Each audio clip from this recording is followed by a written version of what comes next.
जादुई पालक। एक बार की बात है, एक छोटे से गांव में एक गरीब किसान अपनी पत्नी और बच्चों के साथ रहता था। उनका नाम राघव था और उसकी पत्नी का नाम विमला था। राघव मेहनत से खेतों में काम करता था, लेकिन फिर भी उनकी आर्थिक स्थिति बहुत खराब थी। उनका छोटा सा खेत बहुत कम पैदावार देता था और उस पर भी बारिश कभी सही समय पर नहीं होती थी। राघव और विमला का एक छोटा सा बच्चा था जिसका नाम मोहन था।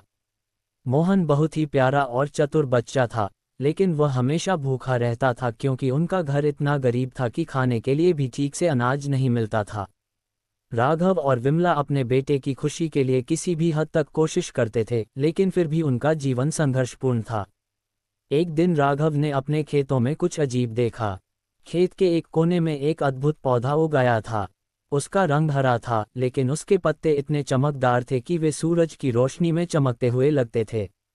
राघव ने उस पौधे को देखा और सोचा, यह क्या है? पहले कभी मैंने ऐसा पौधा नहीं देखा। राघव ने सोचा कि इस पौधे का कुछ खास होना चाहिए, इसलिए वह उसे उखाड़ने के बजाय ध्यान से देखता रहा। जैसे जैसे दिन बीतते गए, वह पौधा बड़ा और हरा भरा होता गया। एक दिन राघव ने देखा कि पौधे के पत्तों पर कुछ अजीब सी गंध आ रही थी। ये गंध बहुत ही मीठी और आकर्षक थी, जैसे किसी तरह की जादुई शक्ति हो। राघव ने उस पौधे को छुआ और उसकी अंगुली से एक पत्ता तोड़ लिया। जैसे ही उसने उस पत्ते को तोड़ा और उसे अपनी मुंह में डाला, उसे कुछ अजीब महसूस हुआ। उसकी थकान खत्म हो गई और उसके शरीर में ऊर्जा का संचार होने लगा। उसे महसूस हुआ कि वह पहले से कहीं ज्यादा ताकतवर और ताजगी महसूस कर रहा था। राघव ने ये देखा और समझा कि यह पौधा कोई सामान्य पौधा नहीं, बल्कि जादुई पौधा है। राघव घर लौटा और उसने विमला को भी यह बात बताई। विमला भी हैरान रह गई। राघव ने उसे ये भी बताया कि जब उसने उस पौधे के पत्ते खाए तो उसकी सारी थकान और कमजोरी गायब हो गई थी।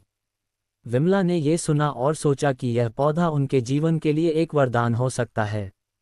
राघव ने फिर अगले कुछ दिनों तक उस पौधे के पत्ते काटकर खाए। उसके शरीर में नई ताकत आ गई और उसकी खेती भी बेहतर होने लगी। अब उसके खेतों में जो भी फसल उगती थी, वह बहुत उन्नत और अधिक पैदावार देने वाली होती थी। उसकी फसलें अब हरे भरे और स्वस्थ होती थीं, जिससे उसे बहुत अच्छा मुनाफा मिलने लगा। एक दिन राघव ने सोच लिया कि अब उसे अपनी फसल को बेचने के लिए बाजार ले जाना चाहिए। उसने अपनी फसल तैयार की और बाजार में बेचने के लिए चला गया। बाजार में लोगों ने राघव की फसल देखी और उसकी गुणवत्ता की तारीफ की। लोगों ने उसकी फसल खरीदने के लिए भी उत्सुकता दिखाई। राघव और विमला की आर्थिक स्थिति अब बदलने लगी थी। वे अब कुछ बेहतर जीवन जीने लगे थे। मोहन भी खुश था क्योंकि अब उसे रोज भरपेट खाना मिलता था। लेकिन एक दिन मोहन ने अपनी माँ से पूछा, माँ, क्या हम कभी अमीर बन सकते हैं? विमला ने उसे प्यार से जवाब दिया, बिल्कुल बेटा, अगर हम मेहनत करेंगे तो जरूर खुशहाल हो जाएंगे। मोहन का सपना था कि वह अपने माता पिता को एक अच्छा जीवन दे सके। वह भी अब अपने पिता की तरह मेहनत करने लगा। उसने सोचा कि अगर वह उस जादुई पौधे का थोड़ा और ध्यान रखे, तो शायद वह भी किसी दिन उस पौधे से कुछ जादुई शक्तियां प्राप्त कर सके। एक दिन राघव और मोहन खेतों में काम कर रहे थे, तभी एक रहस्यमयी साधु उनके पास आया। वह साधु बहुत ही बूढ़ा और तपस्वी था, लेकिन उसकी आंखों में एक अजीब सी चमक थी। साधु ने राघव से कहा, तुमने जो पौधा उगाया है, वह कोई साधारण पौधा नहीं है। यह एक जादुई पौधा है जो इंसान को विशेष शक्तियां देता है, लेकिन उसका सही उपयोग करना बहुत जरूरी है। साधु ने राघव को चेतावनी दी कि अगर उन्होंने उस पौधे का दुरुपयोग किया, तो यह उन्हें बड़ा नुकसान भी दे सकता है। साधु ने कहा, तुम्हारी खुशहाली का कारण वह पौधा है, लेकिन तुम्हें उसे समझदारी से इस्तेमाल करना होगा। फिर साधु वहां से चला गया और राघव को सोचने पर मजबूर कर दिया। राघव अब सोचने लगा कि क्या वह जादुई पौधे का सही उपयोग कर रहा है। उसने अब तक केवल अपनी शक्ति और खेतों की फसल के लिए इसका इस्तेमाल किया था, लेकिन क्या ये सच में सही था? क्या उसे इस पौधे से कुछ और ज्यादा हासिल करना चाहिए था? वह दिन रात यही सवाल अपने मन में सोचता रहा।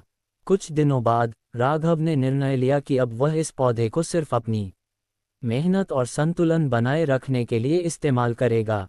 उसने पौधे के पत्तों को तोड़कर केवल उतनी मात्रा में खाना शुरू किया जितनी उसे चाहिए थी। इसके बाद उसकी जिंदगी धीरे धीरे और भी बेहतर होती गई। उसकी खेती का स्तर और भी ऊंचा हो गया और उसका परिवार खुशहाल जीवन जीने लगा। मोहन भी अब समझ चुका था कि किसी चीज का सही तरीके से इस्तेमाल कैसे किया जाता है। उसने अपने पिता से सीखा कि मेहनत, ईमानदारी और संतुलन ही जीवन की असली कुंजी है। मोहन ने अपने पिता के साथ खेतों में काम करना शुरू किया और उसका सपना भी सच हुआ। अब राघव का परिवार खुश था और उन्होंने सोचा कि जादुई पौधा उन्हें आशीर्वाद दे रहा था, लेकिन असल में उनकी मेहनत और ईमानदारी ही उनका सबसे बड़ा वरदान था।